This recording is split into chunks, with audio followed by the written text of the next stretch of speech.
back to Amistad Minutes. I'm Beth, and this is Miss Hannah. And we are here, of course, doing Amistad Minutes, but today we are going to be with Miss Shelby here at the Purple Door. Hello, ladies. Glad to be here today. Sorry, we're sharing a mic today, but that's how it works. Today's episode is especially important and also is a more sensitive subject. Today we are talking about how April is Sexual Assault Awareness Month. It's a time that's dedicated to raising awareness, supporting survivors, and educating our community. We are joined today, like I introduced earlier, Miss Shelby with the Purple Door, and who is here to help us better understand this subject. Yes, so we are here. April is Sexual Assault Awareness Month, so the Purple Door is bringing about awareness, of course, in various ways to the community to speak about sexual assault. It is not an easy topic, right? There's still a lot of taboo around the subject, but it's very important. It is something that affects most people in our world. Well, to start, could you explain what Sexual Assault Awareness Month represents and why it's so important? Yes, so here at the Purple Door, we offer services for domestic and sexual violence victims, right? And October is Domestic Violence Awareness Month, April is Sexual Assault Awareness Month. And so that awareness, we want to talk about, of course, those statistics, like every 92 seconds, someone is sexually assaulted in the U.S. So when you think about that, roughly a minute and a half, right? We talk about 1 in 3 women, 1 in 4 men, actually. Wow. So that number is higher than a lot of people think. But that means, you know, when we're sitting in the room, we're talking about 1 in 3 women, there's 3 of us here. Yeah. Right? When you're with your friend group, all that kind of stuff. So bringing about that awareness of this is something that's affecting all of us. And then what can we do about it, right? It seems big, it's daunting. What can we do? It doesn't always have to be this giant thing. What little things can we do, right? So we have, of course, our services where we support victims 24/7, 365. We offer hospital accompaniment for victims who may want to get an exam if they have been sexually assaulted. We offer counseling and advocacy and all of those things. So those are kind of the after effects for a victim. But we really want to talk about helping people understand their situations, and hopefully they don't need us. Hopefully they don't become that victim. And so an awareness month is really giving that information that here's how you can help someone, and then here's how you can look at things for yourself. Here are the resources. Mm-hmm. And so what are some of the misconceptions about sexual abuse that people are not aware of? Yeah, so some of those, one of the big ones I am sure a lot of you will identify with is, I'm going to say she because that's still the majority, though we acknowledge men are sexually assaulted as well, but it's always, what is she wearing? What was she wearing? What was she doing? Oh, she had too much to drink. Oh, she was wearing revealing clothing. She put herself in that situation. Right. Then we are putting the responsibility on a victim. That is not where that responsibility needs to go, right? If my toddler is running and breaks a vase that I put on her table right in front of her, it's not going to be, whoa, it's their fault. It's put the responsibility where it needs to go, right? So responsibility is on the abuser, a perpetrator, someone who enacts violence, not that victim. So that's just one thing that often comes up. Another is that sexual assault happens, you know, the stranger in the alleyway kind of concept. And that is true to some extent. There are victims who experience that. But I believe, and I could be wrong on this percentage, it's almost like 96% of sexual assaults happen from somebody that person knows. Oh, wow. It's an intimate thing. It's an intimate relationship. Now, that doesn't necessarily mean it's your best friend or a family member. It could be an acquaintance, somebody that you see often, a neighbor, or something like that. And oftentimes, if someone is perpetrating that kind of violence, they're going to be a likable person. That's part of it, right? You want people to not be suspicious of you or that kind of thing. That's not for everyone. That's not for everything. But the vast majority of assaults happen from somebody that person knows, that they have some level of trust with. So that's a big one. And what are some warning signs that we should also look out for if somebody might be? Yeah, so, for victims of sexual assault, there is unfortunately a lot of shame that goes along with that, right? It is not ever and is not their fault, but that still happens. So when we're thinking about a drastic behavior change in your friend or family member, like, that's really, maybe they become very isolated or introverted where they were really outgoing, or maybe the opposite, where they start having kind of these really reckless behaviors, and you're like, what's going on there? That's not something that they normally would have done. I mean, if they are getting skittish about something they weren't normally, if they're no longer going out, if you're seeing them generally feel uncomfortable, maybe in crowded places or something like that, there are very unique signs to each person. So you're going to know if something's off with the person close to you, right? But it's not quite cookie cutter, but just looking for those things of, hey, what is this changed behavior? And really the whole thing is not being afraid to ask the question and be there for support. Changes to look for. Yeah, or just, hey, this is kind of off, or hey, I haven't heard from them in a while, or hey, you got to check in on people, and hopefully they would feel comfortable with you to be able to disclose something. One of our biggest things is just, we tell family and friends, because it is very hard for family and friends as well, right? Yes. Feel incredibly helpless. What can I do? This horrible thing has happened. We offer support for those family and friends as well, so that's called a secondary victim, right? How can you support that person? And so, calling into our hotline, hey, let's talk about it. Let's talk about what you can do, how you can support them. It is hard, and it is sometimes hard because maybe how you think you would react to it, they may not. Yeah. Or maybe they're going to act like everything is fine, and you're going to be like, it's not fine. So, that trauma really impacts people in different ways. And see, that leads into my next question is, if someone is being abused or confides in someone, what should that person that they confide in, or what should the victim do next? Like, what should they do? Yeah, so the biggest thing we focus on is trauma-informed care and victim-centered care. So what that means is everything that happens is up to the victim. That's hard as a family member, as a friend, even as a person that works in this movement, and you want to fix it. And because you're not operating in trauma where your frontal lobe is turned off, because that's what happens, right? Then your amygdala is only working, your emotional brain is working. That's why sometimes behaviors seem strange. Why? Okay. Or they can't remember, right? Because it's literally your memory is turned off to protect you. So we do a lot of training on how trauma affects the brain. That is a huge part of it. That is something we work with, even with like our victims to police and things like that, if they so choose, that it isn't necessarily linear. They may not remember it in the order that it happened. That's a protective factor from your brain, right? For any type of trauma, but especially a sexual assault. So just listen to that person. Get to know the resources in your area, right? So know that the Purple Door is here 24/7, 365. You can call and get support from someone who's outside the situation. It's hard, right? When you have that emotional tie. And so you want to protect them, but you got to let them lead it as well. Yes. Give them the resources and just be there is the biggest thing. And maybe not pressure them if they, because I know that there can be some time like, no, you need to do this, you need to do that, you need to do this. Yes. So we are very big on not using that kind of verbiage and language because it isn't our life. I don't know you better than you know you. Yes. I don't know your situation better than you do.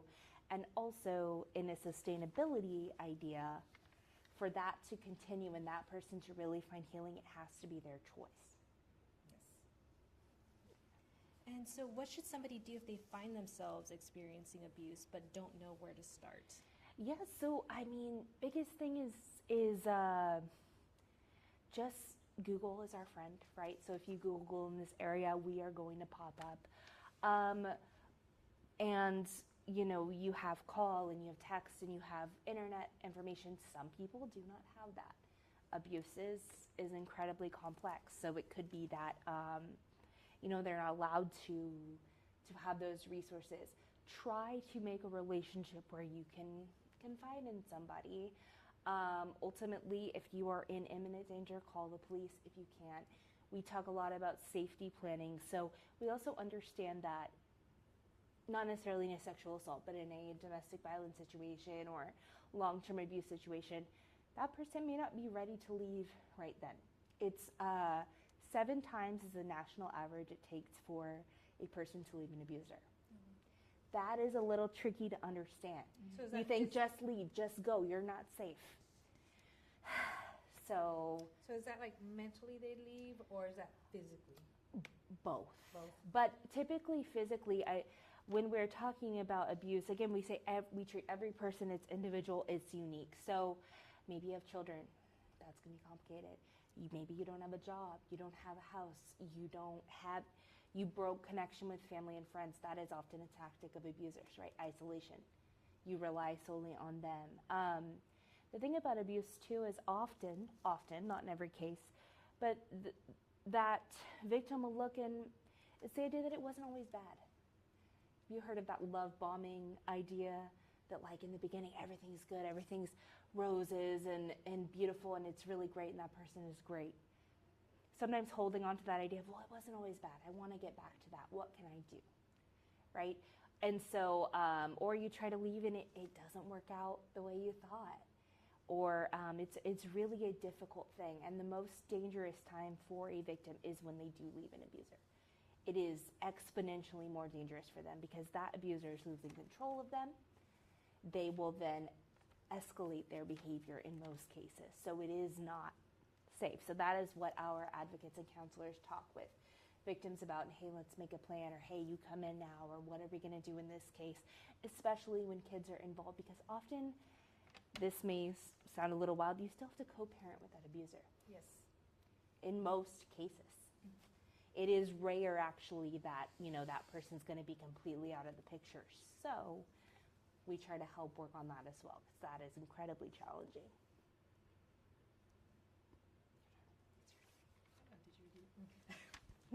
How can healthcare organizations like Amistad Health actually support patients who have been through this abuse? Yeah, so giving the resources, just letting them know that we're here, right? So something that we say is, when you're ready, we're ready. Oh, that's good. As you all do as well at Amistad, you're always ready to help that patient, and the same for us. When you're ready, we're ready. And so you can call, you can email, you can, and just letting them know what resources. And the biggest thing for the Purple Door is that we're free. That is a huge barrier. Financial stresses, paying for something like counseling, advocacy, all that kind of stuff is something you don't have to worry about here. We are free. So we are supported by the community, state and federal funding, all of that stuff. So we just want to give you what you need. Awesome. What can individuals do in their everyday lives to help prevent like sexual violence? Yeah, so there's a multitude of things. One, be vigilant, right? Pay a little bit of attention. If something seems weird, ask about it. Yes. Right? If something seems weird, ask about it and have the conversations. One of the biggest things, like I know we spoke about earlier, the putting the responsibility on the victim. So you're going to hear about, what is it? Put the keys between your hands. Cover your drink. Never go out after dark. Most of these apply to women, right? Girls are taught this at a young age, right? Right? I mean, and sometimes we don't even realize it, and we're doing these things. Yeah, but sometimes we're just doing these things on autopilot almost. Yes. And then you're like, wow, like my male counterpart, my brother, or my what, never considered it, walks out of the house with a chapstick and a wallet and lives their best life. Very different, right? So having those conversations, being aware, but ultimately it is not that person's fault, right? It is always the fault of the abuser. And if there's someone who's making you uncomfortable, giving you a weird vibe, pay attention to that, right? And, I think about, I have like a almost 5-year-old daughter, and I think about those things for her even now, just like, hey, you don't have to go hug somebody you don't want to, or, someone hitting you is not because they like you and that kind of stuff. So thinking about those things that society puts on us, is that what I want it to be? And then in my own family circle, in my own friend circle, am I comfortable talking about these things? That's one of the biggest things. Is this a safe space where we can have these conversations? And that kind of leads into our next question is, how can we make a safer environment for the children, teens, and adults? Yes, so that's a big thing we talk about. February is Teen Dating Violence Awareness Month. And that is unfortunately on the rise a little bit, or just is something that happens. I know that's hard for parents to think about. But for our teens, what we do, especially in our education teams, is talking about healthy relationships. So especially when we're talking about sexual assault or abuse with young people, we're not just like, sexual assault is bad, or that kind of thing. Yes, that is true. But let's talk about what is a healthy relationship. So one of the things I like to say is, if you've never seen it, you don't know it. If you've grown up in a home where some of these behaviors are normal, you don't know that isn't what every relationship is like, what every friendship is like, what every romantic relationship is like. So we often go out in the community and we're just talking with young people about, hey, these are what healthy behaviors are. Have y'all seen the red flag and green flag thing that's often on social media? We do a lot of that. Like, hey, what's a green flag? Oh, this, or what's the ick, or what's the, whatever. Use that language, but that's what it is. At the base of it, that's what it is. What is healthy, what is not healthy? Can you recognize the signs? Can these young people recognize the signs and say, wait a minute, you don't need to know my location 24/7. That's a big one we have now, right? Because you have the Snapchat and the Live 360, which there are benefits to, don't get me wrong. There are benefits to, especially parents, I hear that. But that idea that I always have to, know where you are and you have to be available to me and that kind of stuff. We see that a lot with our young people. That isn't necessarily a healthy behavior, right? That's not a relationship built on trust. That's, I need to know everything about you kind of thing. So those are the conversations that we're having. And then have those conversations with your kids.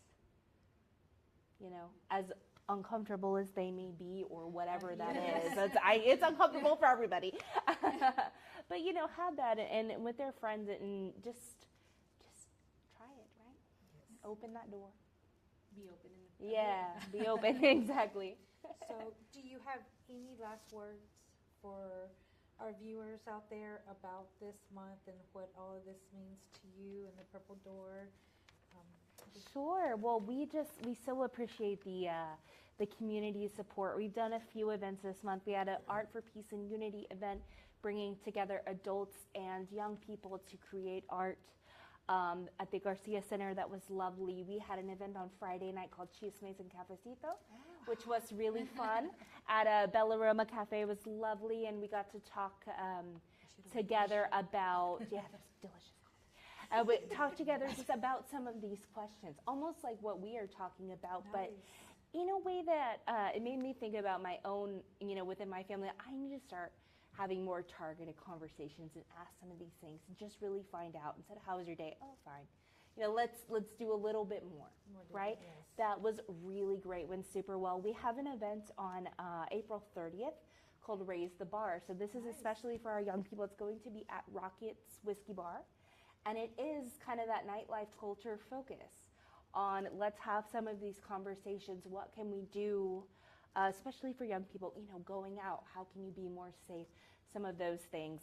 There will be games and conversations, and you'll get some giveaways and stuff. So that's going to be really cool. That's April 30th from 7 to 9 at Rockets downtown. So check that out. But to really open that door as well, that's a huge issue that still happens, right?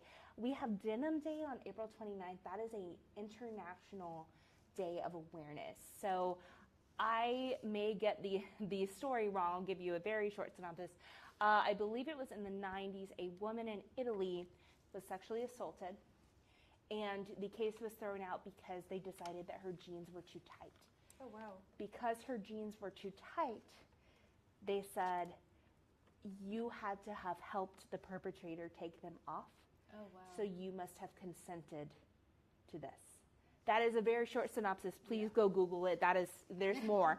But with that has become an awareness day of Denim Day. So wearing denim, throw your denim on. At the college campuses, TAMU Kingsville, TAMU Corpus, Del Mar, we will be out writing messages of support, doing some Denim Day activities. Also at Purple Door Resale, where we have our resale shop. So that is something, take a look at that. But that is an International Awareness Day.